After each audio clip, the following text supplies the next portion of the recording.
নমস্কার সবাইকে স্বাগত আমার চ্যানেলে। তো আজকের এই ভিডিওতে আলোচনা করব তোমাদের কৃষক বন্ধু প্রকল্পের টাকা কবে ঢুকবে, সেই সাথে তোমাদের কত টাকা করে এবারে ঢুকতে পারে। এবারে কিন্তু নতুন সরকার গঠন হয়ে গেছে, তো অনেকেই চিন্তায় রয়েছে যে এবারে কত টাকা করে ঢুকবে, টাকা কি বেশি ঢুকবে নাকি কম ঢুকবে, আরও কি কি পরিবর্তন হতে পারে, সমস্ত বিষয় নিয়ে আলোচনা করব আজকের এই ভিডিওতে।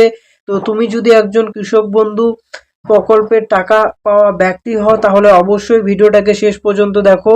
তো প্রথমেই যদি আমরা বলি, এখানে এই কৃষক বন্ধু প্রকল্প কিন্তু 2019 সাল থেকে শুরু হয়েছে, ঠিক আছে। তো এবার এখানে যাদের আর্থিক সহায়তা দেওয়া হয়, যাদের 1 একর বা তার বেশি জমি রয়েছে, তারা কিন্তু 10,000 টাকা করে পেত দুটো কিস্তির মাধ্যমে। প্রথম কিস্তিতে 5,000, দ্বিতীয় কিস্তিতে 5,000।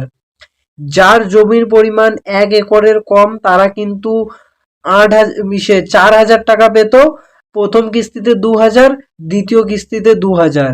এবং কোনো কৃষকের যদি মৃত্যু হয়ে যেত তাহলে 18 থেকে 60 বছরের মধ্যে এই কৃষক বন্ধু প্রকল্পের উপভোক্তা, তাহলে সে 2 লক্ষ টাকা পেয়ে যেত, দেন তার পরিবার আর কি। দেন এরপরে যদি আমরা দেখি, এবারে এখানে তোমার পশ্চিমবঙ্গ রাজ্যের বাসিন্দার হতে হবে এই প্রকল্পের জন্য। আর এখানে তোমরা স্ট্যাটাস চেক করতে পারবে এই মাটির কথা .wb.gov.in এই প্রকল্প থেকে। এবার তোমাদের টাকা কবে ঢুকবে। তো তোমরা কিন্তু অনেক কৃষকই অপেক্ষা করে আছো যে তোমাদের অ্যাকাউন্টে টাকাটা কবে ঢুকবে। তো তোমাদের কিন্তু চিন্তা করার কোনো কারণ নেই, কেননা মুখ্যমন্ত্রী ঘোষণা করে দিয়েছেন যে চালু থাকা কোনো প্রকল্পই বন্ধ হবে না। তো তোমরা তোমাদের টাকা কিন্তু খুব তাড়াতাড়ি তোমাদের অ্যাকাউন্টে ঢুকে যাবে।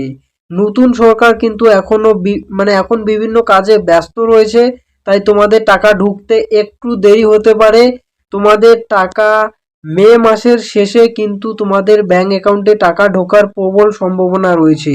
যদি তোমার টাকা মে মাসের শেষে না ঢুকে তাহলে কিন্তু তোমার টাকা 1 জুনের মধ্যে ঢুকে যাবে। এবং এখানে তোমার প্রবলেম বলতে, তোমার যদি ভোটার লিস্টে নাম থাকে তাহলে তোমার কোনো সমস্যা নেই, আর তোমার টাকা ঢুকে যাবে।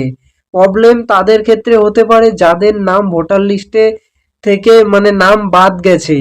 আর যাদের নামটা ভোটার লিস্ট থেকে বাদ গেছে তাদের চাপ আছে, কিন্তু তারা যদি ট্রাইব্যুনাল বা সিটিজেনশিপের জন্য আবেদন করে থাকে তাহলে কিন্তু তারা টাকা পেয়ে যাবে।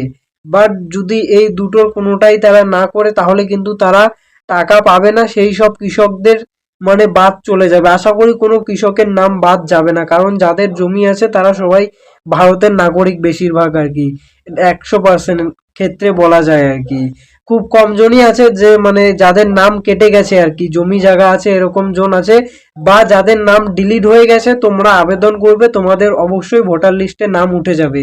যাদের ট্রাইব্যুনালে এখন ট্রায়াল চলছে, তোমাদের চিন্তার কারণ নেই, সকলের নাম তোমাদের উঠে যাবে যদি তুমি ভ্যালিড ভোটার হয়ে থাকো। তো টাকা ঢোকার নতুন অফিসিয়াল ডেট কিন্তু এখন আসেনি, কিন্তু তোমাদের সরকার যেটা ঘোষণা করে দিয়েছে, তোমাদের 1 জুন থেকে কিন্তু টাকা ঢোকার সম্ভাবনা একদম প্রচুর প্রচুর সম্ভাবনা রয়েছে। যদি এই মে মাসের শেষে টাকা না ঢুকে তাহলে 1 জুন থেকে তোমাদের টাকা ঢুকে যাবে। আর তোমাদের কত টাকা করে ঢুকবে, তোমাদের এই মে মাসে যেই টাকাটা ঢুকবে আর কি, মে মাসের যদি 1 জুনেও ঢুকে তাহলে কিন্তু ওই তোমাদের 10,000 10,000-এর মধ্যে যারা 5,000 করে যে কিস্তিটা পেতে, সেটি কিন্তু তোমরা পেয়ে যাবে। আর যারা 2,000 পেতে ভূমিহীন কৃষকের, তোমরা এই দুটোই পেয়ে যাবে। এরপর থেকে যখন নেক্সট তোমরা টাকা পাবে তখন থেকে কিন্তু তোমাদের আপডেট করে দেওয়া হবে। যদি সেন্ট্রালের প্রকল্পের সাথে মার্জ করে দেওয়া হয় তখন কিন্তু তোমরা টাকার পরিমাণটা বেশি পাবে।